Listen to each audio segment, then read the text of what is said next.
അസ്സലാമു അലൈക്കും വറഹ്മത്തുള്ളാഹി. നേരറിവിലേക്ക് എല്ലാ സത്യവിശ്വാസികൾക്കും ഹൃദ്യമായ സ്വാഗതം.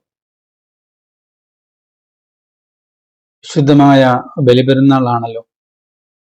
എല്ലാവർക്കും എൻ്റെ ഹൃദയത്തിൻ്റെ അടിത്തട്ടിൽ നിന്നും 1000 ബലിപെരുന്നാൾ ആശംസകൾ നേരുന്നു.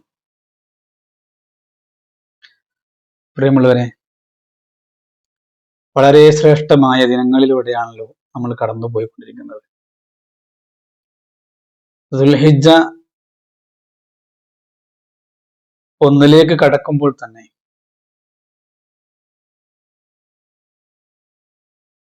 ഈ വർഷത്തിന്റെ ഹിജ്റ വർഷപ്രകാരം നമ്മുടെ ഈ വർഷത്തിന്റെ അവസാന മാസത്തിലേക്കാണ് നമ്മൾ കടക്കുന്നത്. അടുത്ത മാസം പുതിയൊരു വർഷത്തിലേക്ക് നമ്മൾ പ്രവേശിക്കുകയാണ്.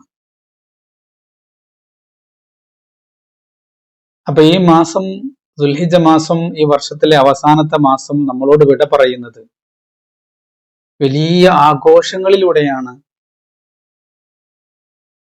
വിട പറയുന്നത്. വലിയ ആഘോഷങ്ങളിലൂടെയാണ് നാം കടന്നു പോകുന്നത്. ദുൽഹിജ്ജ പ്രവേശിക്കുമ്പോൾ തന്നെ 1 മുതൽ ബലിപെരുന്നാളിന് ഉദ്ഹിയ്യത്ത് അറുക്കാനുള്ള മൃഗത്തെ അന്വേഷിച്ചും കണ്ടെത്തിയും അതിന് താല്പര്യമുള്ള ആളുകളെ സംഘടിപ്പിച്ചും നമ്മുടെ നാട്ടിലെ കമ്മിറ്റി ഭാരവാഹികളൊക്കെ സജീവമാകുന്ന ഒരവസരം കൂടിയാണ്. അങ്ങനെ ദുൽഹിജ്ജ 1 മുതൽ 9 വരെ ആരോഗ്യവും ആഫിയത്തുള്ള ആളുകൾക്കൊക്കെ സുന്നത്ത് നോമ്പ് എടുക്കാം. നല്ല കൂലിയുള്ള കാര്യമാണ്. എന്തായാലും അറഫയിലെ നോമ്പ് നമ്മളെല്ലാവരും നോക്കും. അറഫ നോമ്പ് എന്ന് പറഞ്ഞാൽ നമുക്ക് എന്നാണോ ദുൽഹിജ്ജ 9 അന്നാണ് നമ്മുടെ അറഫ. വളരെ ശ്രേഷ്ഠമായൊരു നോമ്പാണത്. റമദാൻ കഴിഞ്ഞാൽ പിന്നെ ഏറ്റവും ശ്രേഷ്ഠമായ ഒരു പകലുണ്ടെങ്കിൽ അത് അറഫയുടെ പകലാണെന്ന്. ദുൽഹിജ്ജ 9ന്റെ പകൽ. മാത്രമല്ല, അന്ന് നോമ്പ് നോറ്റാൽ അടുത്ത ഒരു വർഷത്തെ പാപങ്ങൾ കൂടി പൊറുക്കപ്പെടും എന്നുള്ളതാണ്. അപ്പോ അടുത്തൊരു വർഷത്തെ പാപം പൊറുക്കുമെന്ന് പറഞ്ഞാൽ ചില മഹാന്മാര് പറയുന്നുണ്ട്, അടുത്ത വർഷത്തെ പാപം പൊറുക്കണമെങ്കിൽ ആ അടുത്ത ഒരു വർഷം ജീവിച്ചിരിക്കണമല്ലോ. അപ്പൊ ഒരാളുടെ അറഫ നോമ്പ് അല്ലാഹു സ്വീകരിച്ചു കഴിഞ്ഞാൽ അടുത്ത അറഫ വരെ അവൻ ജീവിക്കും എന്നാണ്. അങ്ങനെ അറഫ നോമ്പ് കഴിഞ്ഞാൽ പിന്നെ പെരുന്നാളിനോട് പിറ്റേ ദിവസം പെരുന്നാളാണ് നമുക്ക്. അതേസമയം മക്കയും മദീനയും, മക്ക ഹജ്ജിന് തിരക്കിലാണ്. ഹജ്ജിന് പോകുന്ന ആളുകൾ ഒന്നുകിൽ ഹജ്ജ് കഴിഞ്ഞിട്ട് മദീനയിൽ പോകും, അല്ലെങ്കിൽ ആദ്യം മദീനത്ത് പോയിട്ട് ഹജ്ജിന് പോകും. എന്തായാലും ഹജ്ജിന് പോകുന്നവർ മദീന പോകാതെ കാണാതെ മടങ്ങി വരില്ല. അപ്പൊ നമ്മൾ ദുൽഹിജ്ജ ഈ 8 മുതൽ തന്നെ ഹജ്ജിന്റെ കർമ്മങ്ങൾ തുടങ്ങും. അപ്പോഴൊക്കെ നമുക്ക് നമ്മുടെ മനസ്സിലേക്ക് ആ മക്കയും മദീനയും ഇങ്ങനെ കടന്നു വരും, ഓർമ്മ വരും. മനസ്സുകൊണ്ടെങ്കിലും മക്കയിലെത്തണമെന്ന്, ഹൃദയം കൊണ്ട് മദീനയിലെത്തണമെന്ന് നമ്മൾ വല്ലാതെ കൊതിച്ചു പോകും, ആഗ്രഹിച്ചു പോകും.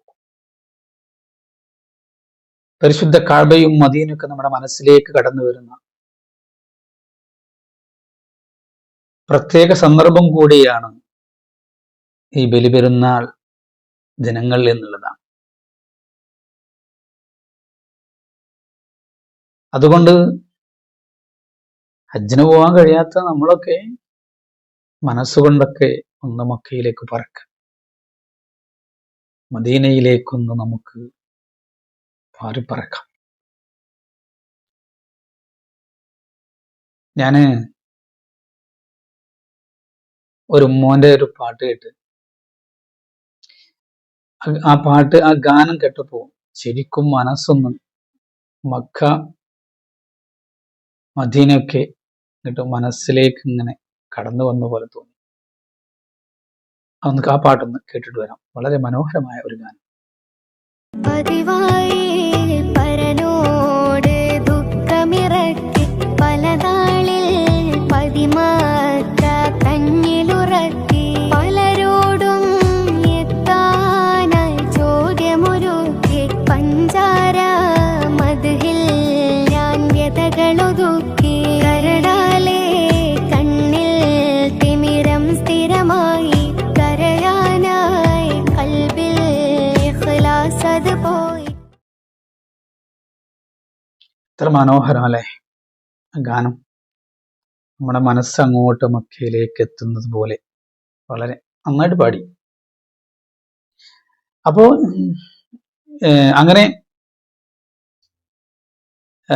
നമ്മളൊക്കെ ഇൻഷാ അല്ലാഹ് പെരുന്നാൾ ആഘോഷിക്കാനുള്ള തിരക്കിലാണ്.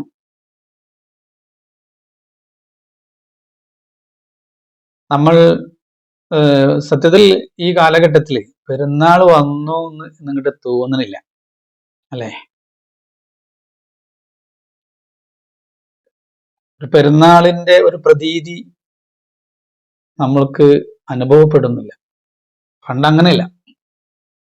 കാരണം എന്ന് വെച്ചാൽ നമുക്ക് എന്നും പെരുന്നാളാണ്. നമ്മൾ ഇടക്കിടക്ക് പുതിയ വസ്ത്രം ധരിക്കുന്നു, എന്നും നല്ല ഭക്ഷണം കഴിക്കുന്നു. അടിപൊളി ഭക്ഷണങ്ങളാണല്ലോ എന്നും കഴിക്കുന്നത്. അപ്പൊ അതുകൊണ്ട് തന്നെ നമുക്ക് പെരുന്നാളിന്റെ ഒരു പ്രതീതി ലഭിക്കുന്നില്ല. പിന്നെ ഒരു പെരുന്നാൾ ആഘോഷിക്കണ എങ്ങനെയാന്ന് ചോദിച്ചാല്, കയ്യിൽ ക്യാഷ് ഉണ്ടെങ്കിൽ ചിലർ ടൂറ് പോവും, യാത്ര ചെയ്യും. അതിന് കഴിയാത്തവർ സോഷ്യൽ മീഡിയ ഉപയോഗപ്പെടുത്തും. സോഷ്യൽ മീഡിയയിലാണ് ഇപ്പൊ പെരുന്നാൾ. സോഷ്യൽ മീഡിയ ഉപയോഗിക്കുമ്പോൾ ശ്രദ്ധിക്കേണ്ട കാര്യം എന്താണെന്ന് വെച്ചാല്,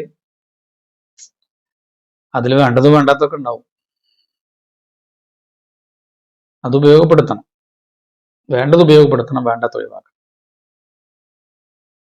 എന്നാൽ സോഷ്യൽ മീഡിയയിൽ ഒരു കുഞ്ഞു മോളുടെ ഒരു പാട്ട് കേട്ടു. ശരിക്കും മനസ്സ് ഒരു വല്ലാത്തൊരു ഫീലാണ് പാട്ട്. അങ്ങനെയൊക്കെ നമ്മൾ കണ്ടിട്ടും കേട്ടിട്ടും ഒക്കെ നല്ലതൊക്കെ കണ്ടിട്ടാണെങ്കിൽ കുഴപ്പമില്ല. ശരിക്കും പെരുന്നാളാണെന്ന് തോന്നിപ്പോവും ആ പാട്ട് കേട്ടാൽ.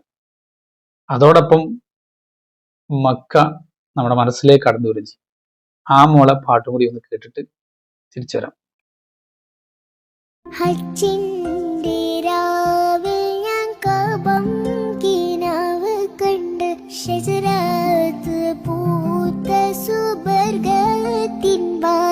കണ്ട് ജന്നാത്തുൽ ഫിർദൗസിൽ ചേരാൻ എനിക്ക് മോഹം, ഹൗലുൽ കൗസർ കുടിക്കുവാൻ എനിക്കു ദാഹം. ഹജ്ജിന്റെ രാവിൽ ഞാൻ കോപം കിനാവ് കണ്ട് ഷജറാത്ത് പൂത്ത സുബർഗത്തിൻ വാതിൽ കണ്ട്.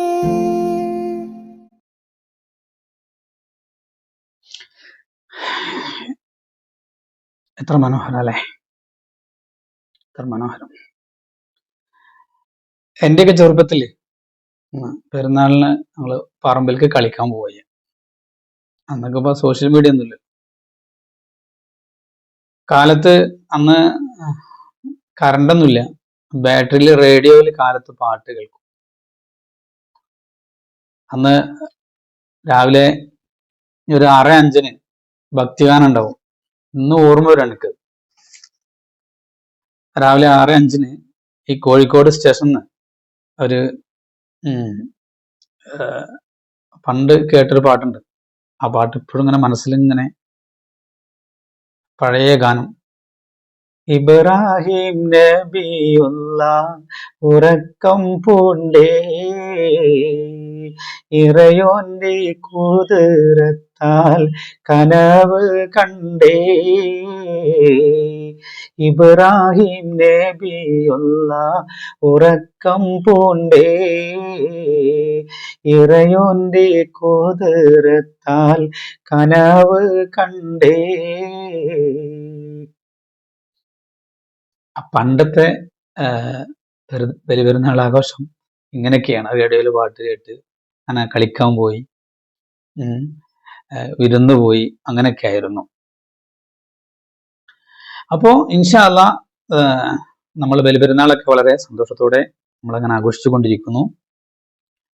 പരിശുദ്ധ മക്കയിൽ നമ്മുടെ നാട്ടിൽ നിന്നും മറുനാടുകളിൽ നിന്നൊക്കെ ഹജ്ജിന് പോയവരൊക്കെ ഉണ്ട്. പോകാൻ പറ്റാത്ത നമ്മൾ വിഷമിക്കണ്ട. ഹജ്ജിന്റെ കൂലി കിട്ടുന്ന ഒരു സംഭവമുണ്ട്. അത് പെരുന്നാളിന്റെ അന്ന് സുബൈക്ക് മുമ്പ് തന്നെ ബലിപെരുന്നാളിന്റെ സുന്നത്ത് കൂലി കുളിക്കുന്നു നിയ്യത്ത് വെക്കുക. എന്നിട്ട് സുബൈ നിസ്കരിക്കാം, പള്ളിയിലേക്ക് പോവുക. പിന്നെ വീട്ടിലേക്ക് വരരുത്, ഒന്നും കഴിക്കുകയും ചെയ്യരുത്. പെരുന്നാൾ നിസ്കാരം പള്ളിയിൽ നിന്ന് കഴിഞ്ഞ് വന്ന ശേഷം ഭക്ഷണം കഴിക്കാവൂ. അതുവരെ സുബൈക്ക് പള്ളിയിലേക്ക് എത്തിക്കഴിഞ്ഞാൽ പള്ളിയിൽ തക്ബീർ ചൊല്ലിയിരിക്കുക. ഖുർആൻ ഓതുന്നേക്കാൾ ശ്രേഷ്ഠത തക്ബീറിനാണ്. അങ്ങനെ സുബൈക്കണ്ട് പോയി അവിടെ തക്ബീർ ചൊല്ലിയിരുന്ന് ബലിപെരുന്നാൾ നിസ്കാരം കഴിഞ്ഞിട്ട് ആരെങ്കിലും അങ്ങനെയാണ് വീട്ടിലേക്ക് തിരിച്ചു വരുന്നത് എങ്കിൽ അവനൊരു ഹജ്ജിന്റെ കൂലിയുണ്ട് എന്നുള്ളതാണ്. ഹജ്ജ് ചെയ്ത കൂലിയുണ്ട്.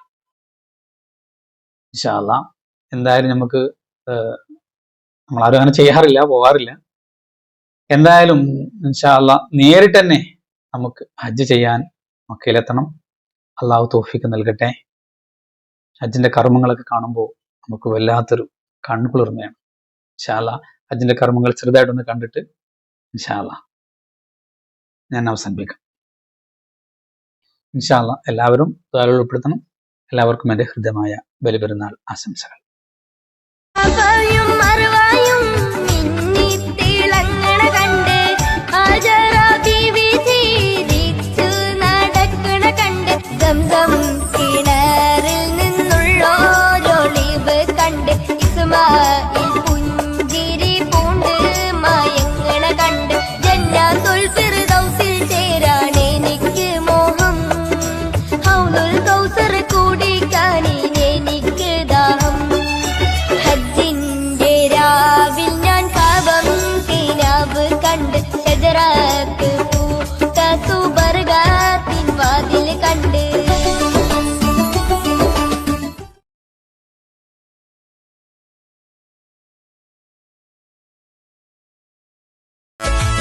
ആവേശത്തിൽ പാടാം, ആമോദത്തിൽ കൂടാം, മിന്നിടും ഭൂമിതാകെ മൊഞ്ചിൽ പാരിടമാകെ.